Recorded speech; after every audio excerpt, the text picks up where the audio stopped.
Hey, this is Arthur Robinson Jr. I am the creator of PowerfulInterviews.com. I am the creator of Audio Secrets Training Event.com. I want to welcome each and every one of you to this phenomenal video. In this interview, you're going to experience life-changing information that you will not find anywhere else. I have secured an incredible interview with a great friend of mine, international speaker, best-selling author, the mega millionaire, Marc Joseph. Marc Joseph is the founder and CEO of DollarDays International. His website is called DollarDays.com, and basically DollarDays.com is an internet retail store. So in this interview, you're going to hear exclusively how Marc Joseph built his business, DollarDays International, from scratch. You're also going to hear exclusively in this interview why Marc Joseph basically wrote the book, which is called Secrets of Retailing, or How to Beat Walmart. Walmart is the largest retailer in the world, and he basically breaks down layman's terms, if you want to start a retail business, how you can actually compete with Walmart and much, much more. So remember, this is not BS information. The right information will change your situation. Wealthy people take advice from other wealthy people, and unfortunately, broke people take advice from broke people. So right about now, go get your pen and your pad, sit back and relax, and write down some notes. In this interview that I'm going to reveal to each and every one of you with my great friend, international speaker, best-selling author, successful businessman, the mega millionaire, Marc Joseph. This interview is going to change your life. And don't forget to subscribe to my YouTube channel. So check it out. Today, I have a wonderful person on the show, and he's a great friend of mine. His name is Marc Joseph. And for those that don't know Marc, let me explain to each and every one of you about this incredible, phenomenal man. Marc Joseph is the founder of DollarDays.com, the premier online wholesaler that helps small businesses compete against larger enterprises and nonprofit organizations find the products they need to support their causes. DollarDays offers more than 225,000 high-quality products at wholesale and closeout prices. Marc Joseph has helped build some of America's most known retail stores, including Federated Department Stores, Bill's Variety Stores, Everything $8 stores, and Crown bookstores. Most recently, he started a chain of hair salons in Arizona and built it up to 11 stores before selling them to devote his full time to DollarDays International. Marc Joseph is the best-selling author of his phenomenal book, which is called The Secrets of Retailing, or How to Beat Walmart, and that is an awesome, impressive resume. Without further ado, I'd like to welcome the one, the only, the powerful Marc Joseph to the show. Oh, you humble me. That sounds a lot better than I really feel, so thanks for the intro. Well, I'd like to thank you, Marc, for taking time out of your busy schedule to educate me and the listeners worldwide about your phenomenal book, The Secrets of Retailing, or How to Beat Walmart, and about building wealth. I gladly appreciate it. Oh, no problem. Where do you want to start? To everyone that is listening on this show, I highly recommend go and get your pen and your pad right now. My great friend Marc Joseph is going to break down in layman's terms about his phenomenal brand, DollarDays International, and about building wealth. Is that correct, Marc? Sure. Yeah, absolutely. In fact, the majority of your audience are entrepreneurs, small businesses, people that want to grow businesses, correct? That's correct. All right, so why don't I start off and tell you about our business, then we can branch out and talk about other things too. But so we started DollarDays in my spare bedroom back in 2001 because we felt that the internet was going to be the next channel of distribution for wholesale and closeout products so that small businesses could compete against the chains in their marketplaces. So at one time I had 10 people working out of the house. We had wires on the outside of the house. We had wires on the inside of the house. And finally we decided we better move into a real office. And so we moved over to, we're in Scottsdale, Arizona, the air park over here. So we started the company because small businesses are ignored in today's world. If you own a small business today, where are you going to find goods? Well, you can go to shows. I mean, there's lots of shows all around the country. Las Vegas has some major shows for us. One's called the ASD show, the Association of Surplus Dealers. And you go to Vegas. There's 7,000 exhibitors there. There's 50,000 people that go to one of these shows. But again, if you own a small business, it's not cheap to go to Vegas anymore. Flights are expensive. The hotels have gone way up. You're out of your business for 3-4 days, and so you say to yourself, I'm going to go to one of these shows. I'm going to find merchandise. But then you get to these shows, you find the vendors that you like. It's tough to find them now, 7,000 vendors. But in today's world, how do you know who's actually going to ship you? They check your credit, they do the whole thing. But you can buy products if you're a small business owner by going to shows. Another way you can buy products is by catalogs. Most major manufacturers and distributors send out catalogs. So you get a catalog in, take a look at it. A couple weeks later, you decide to place the order. How do you know it's in stock? Or, as importantly, how do you know what new products came in so that you can buy those? But again, if you're a small business person, you can buy off a catalog. 10 years ago, most manufacturers, distributors could afford to send a salesperson into your office. They'd sit across the desk from you, they'd whip out their samples, you go through it, and you pick out what you want. But again, in today's world with the price of gas and expense accounts, once you get outside the metropolitan areas, it's not worth it for these salespeople to go into these small businesses for a $500 order, $1,000 order.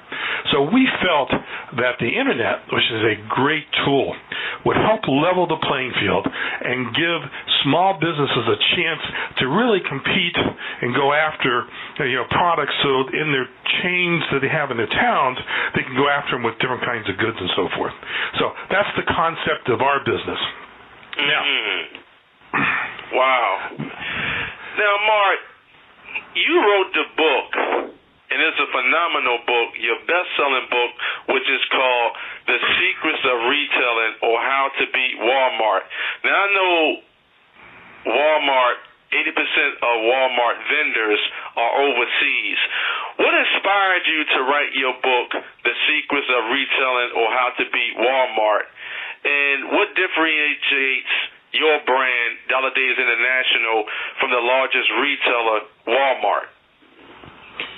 Well, interesting that you talk about Walmart's vendors being mostly overseas. When Walmart first started, they had a lot of U.S. manufacturers. They had a lot of people here in the U.S. that were supplying them goods. And so what happens is all these U.S. manufacturers were making goods for Walmart, and Walmart became 50-60% of their business because they're such a big nut.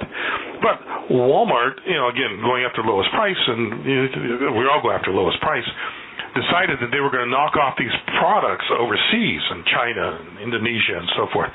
So what happened was, all of these great manufacturers who put all their eggs in one basket and decided that Walmart was going to be their big customer, over time, Walmart knocked them off and went overseas.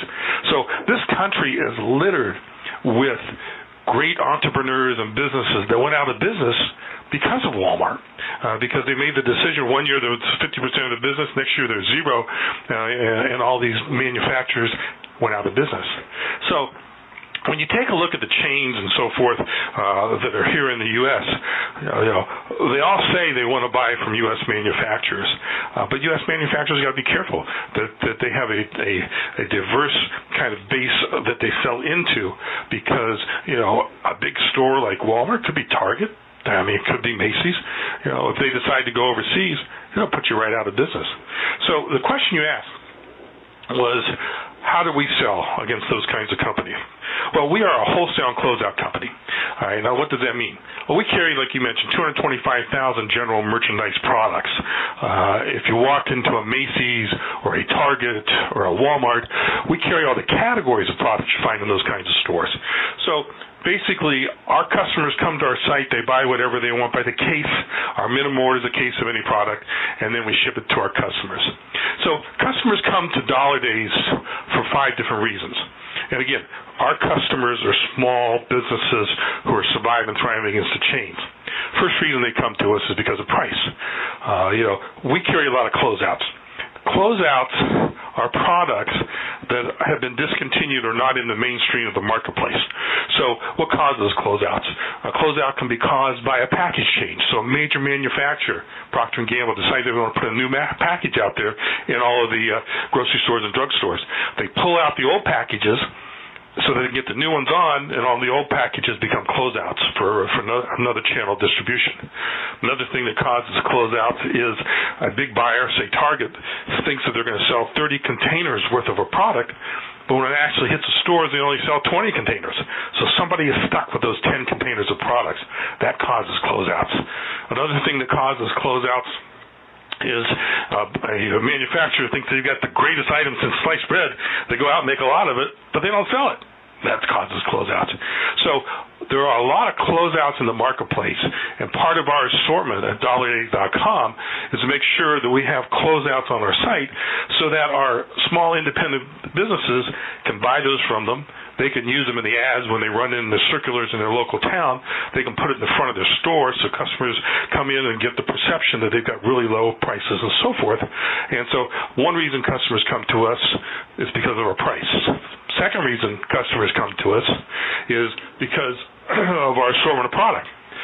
Besides closeouts, we've got basic goods that these stores need every day, whether it's toothpaste, toothbrushes, or candles, or batteries, things you need on yourself every day. And we have seasonal goods. If you go to our site today, we are heavy in the back to school. You need a backpack. We're the guys. We have 650 backpacks, different styles to choose from that you can buy and then resell in your particular store in your business. And so we've got all the seasonal goods that will go into heavy Halloween shortly, and then obviously Christmas. So the second reason customers come to us is because of our assortment of product. We're a one-stop shop. They can buy the closeouts for their advertised goods. They can buy the basic goods they need to sell day in, day out. And they can buy seasonal goods to give the look of the store changing all year round. The third reason customers come to us is because our minimum order is just a case of any product. Again, we want these small businesses to survive and thrive against chains. We want them to try different things. So if they have a case as a minimum, they can come in and buy 5, 6 different items, bring them in, and if it sells, they'll come back and buy 10 cases. If not, one case they can just go ahead and mark down. So the third reason they come to us is because we have our minimum order is a case. The fourth reason they come to us is because we're open 24 hours a day. That's the beauty of the internet. That's one of the great things about the internet. It gives you a chance, and I continue to be amazed. I saw it last night. How many people buy at nighttime. And what happens, again, picture running your own small business. You come to work, your help doesn't show up, you got goods rolling in the back end, you have customers in your store, your business. You don't have time to sit down and think about what am I going to do to grow my business next month and the following month. So many of our customers go home, grab dinner, grab a cup of coffee, and then sit in front of their computer for a couple hours, really taking the time to figure out what it is to build their business. But the fifth reason, and the most important reason, and the reason that separates us from just about everybody else on the internet, is our customer service and sales. We've got 20 inside salespeople that all they do is deal with our customers and helping them build their business.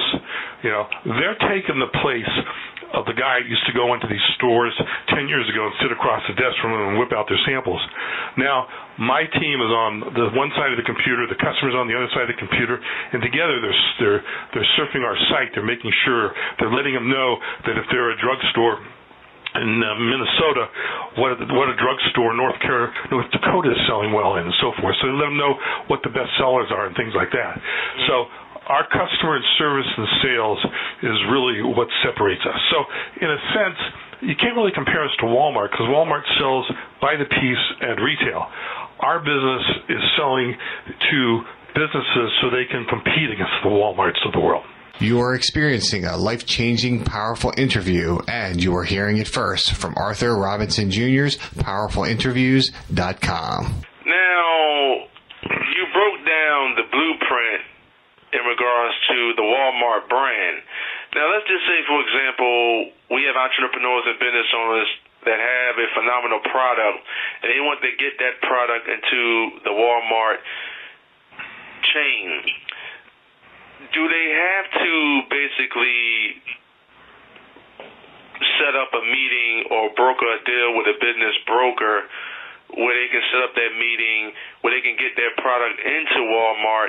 And does Walmart require that the product that they are thinking about putting into their store, would they actually put that product into one of their stores if it has a long shelf life? Now, if it doesn't have a long shelf life, they actually get rid of the product if it's not selling? Well, we all watched the show Shark Tank. Everybody's seen that. Right. And you take a look at it, and that's a microcosm of really what it is to get a product into the stores. It's very difficult to get a product through the Shark Tank guys. You've got all kinds of things, people coming in and so forth. You have that same exercise going on as you're trying to sell into retail stores. There really are two channels to get into retail stores. One is stores like Walmart, Target, and so forth.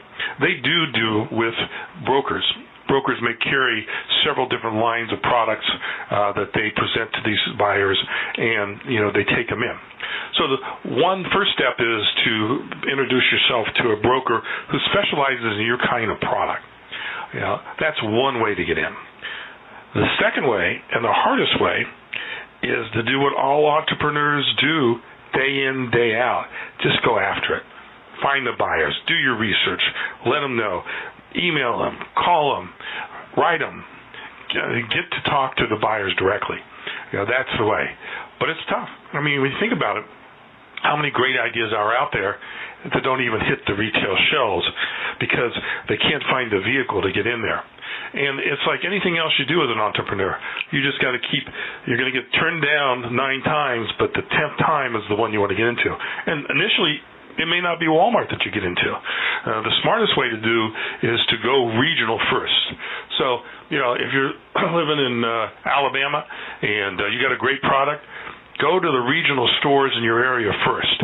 Because once you can show yourself on the shelf of a smaller store, then when you go to talk to the chains, you can say, here's what's happening in the smaller store. You got to get onto this trend. But it's very difficult. Don't let anybody kid you. Think about it. Most ideas don't even make it to market. Now, you said most ideas don't even make it to market. What is the process if you have a phenomenal product where you want to get into one of the retail stores?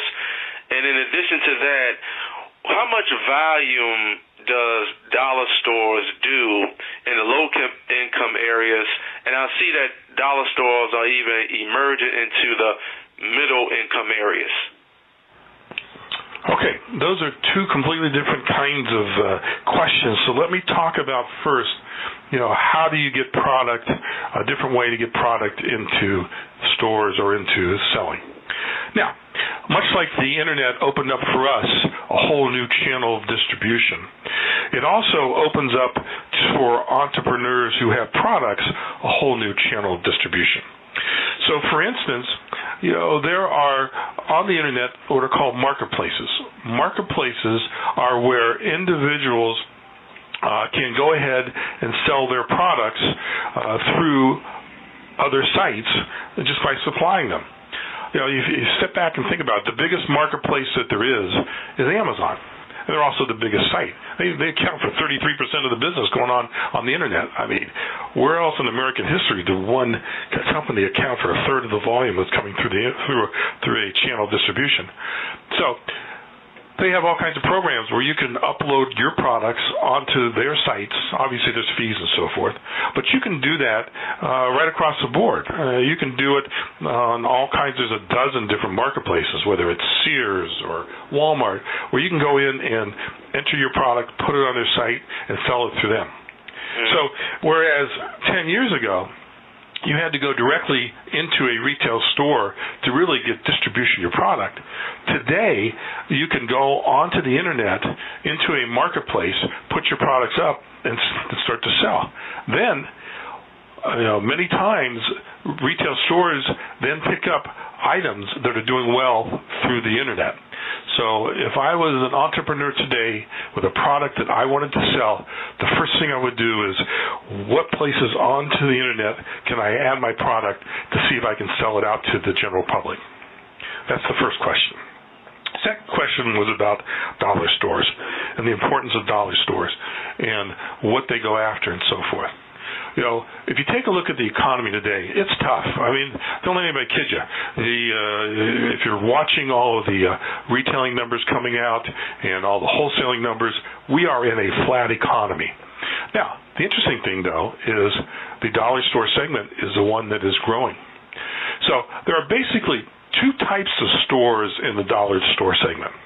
One is the fixed price store where everything sells for $1. Okay, and there are a couple of chains out there that are huge. One is Dollar Tree. Another one is 99-cent stores based out of California. And everything in their store is $1. It's very simple. You go into the store and you say, "What's the price?" The whole store yells back, "Everything's $1." Because it sells for $1. So it's very easy to simple. It's very simple to figure out. The other type of dollar stores that are out there are the multiple price point dollar stores that you'll find in Dollar General, Family Dollar. Those are the ones that sell things up to 20. They may sell it. Most of their sales are between 1 and 10, but you can go in there and you can buy your diapers for $6. You can buy your basic products and so forth, those kinds. So those are the two types of stores. Now, you asked about the marketplaces they go into. What's interesting is that you will find the 99-cent stores, again, they're based out of California with stores in Arizona and Texas and Nevada and so forth, and the Dollar Tree stores have the same kind of philosophy on where they locate their stores. They believe that the low income that you were talking about comes to their store for the needs. What are the needs? Well, they need milk. They need diapers. They need things that day in day out to keep living. So but the majority of their business comes from customers that are shopping for wants. Wants are things like, let's say this is like a treasure hunt. Let me go around. I may not need that right now, but for $1, hey, I'll go ahead and pick it up. So those kinds of stores locate right on the border of a low income and a middle income area. And they always put themselves on the middle income area. Reason being is that they want to make sure that the middle income is comfortable shopping there and they know that the low income will cross the street to come over. So that's one kind of business. The second kind of business, which is the Dollar General, Family Dollar, they're really geared towards the needs of people. So they're going to be located more in the lower income areas because they're the ones that sell oil for your car when you need it, because it's amazing how many times you go to one of these stores, you see oil cans in the parking lot because the red light went on, they went to Dollar General, they got their oil, the red light's off now. So they cater more to what the needs are, things that you need every single day to survive, and they have a few ones, but they're basic businesses and needs. So as you're thinking about what kind of product you have, you've got to take a look at it. Is this a product that a customer needs to survive, or is it something that they want because, I got an extra $1, I got an extra $5, I'm going to buy it. So that's the difference in those types of stores. You are experiencing a life-changing, powerful interview, and you are hearing it first from Arthur Robinson Jr.'s PowerfulInterviews.com. Yes, I actually experience where people go into dollar stores and they will spend $200 to $300 in a dollar store. And that's a lot of products, considering that the average ring in a dollar store is $8, which means, again, they're walking out with 8 different products if it's a true $1 store. Now, in terms of revenue, how much revenue do dollar stores actually accumulate once a year? Again, it depends on the marketplace. You know, they can survive on $500,000 in a really small town, but in a larger town, they're going to need a couple million. And a 99-cent store, I think their average is about $4 million. Now think about that. $4 million divided by $1, that's 4 million products coming in and out of that store. Can you imagine being the manager of that store? You got to put up 4 million products, all year long, in and out. That's a lot of work. Wow. Now, let's say we have active investors and they're thinking about getting into the dollar store industry. When an active investor opens up a retail store and they're going to basically be selling low-end products, that are dollar products, should they open up a retail store where that store is going to represent their personality? They need to open up a retail store that reflects what the marketplace wants. We so often forget that we are here to service customers, and many times our own ego gets in the way, and so we build something that we like. But you've got to really build what the customers want and they need. So my recommendation, if an entrepreneur was going to open up a store, that he opened up a discount store, not a single price point store. Reason being is a discount store gives you the flexibility to go out and buy all kinds of stuff, and you can sell things for $10 or $12 for $20, as long as it's showing a good value. Plus, a discount store gives you a chance to be able to bring in a lot more things than a single price store. If you go into a lot of these Dollar Generals and Family Dollars, they have a whole wall of diapers. Okay, diapers drives customers in. It's just the way it is. I mean, many families need diapers. But diapers you can't sell for $1, so you've got to be able to sell it for higher. So I would recommend, if you're looking to open up a store, a value price store, that it's a discount store, not just a single dollar store. This is an incredible interview, Marc, and I appreciate you coming on my show today. No problem. Marc, can you explain to the listeners what is the best advice that you have ever received? Well, let me kind of frame that a little bit differently. Okay, I know that your listeners are all itching to get into business for themselves. Okay, and you mentioned that if you're a big investor, how would you do it? But most of us don't have a lot of money. Most of us, just have a few dollars that we want to experiment with to see if we can really become entrepreneurs.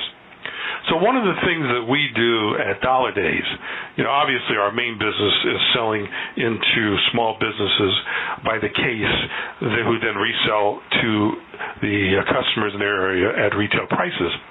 But our second largest customer base are nonprofit organizations, churches and schools who buy our products to support their causes. We just went through lots of hats and gloves and underwear and socks and toothpaste and toothbrushes. Now we're going through backpacks and school supplies and flip-flops and shorts and things like that.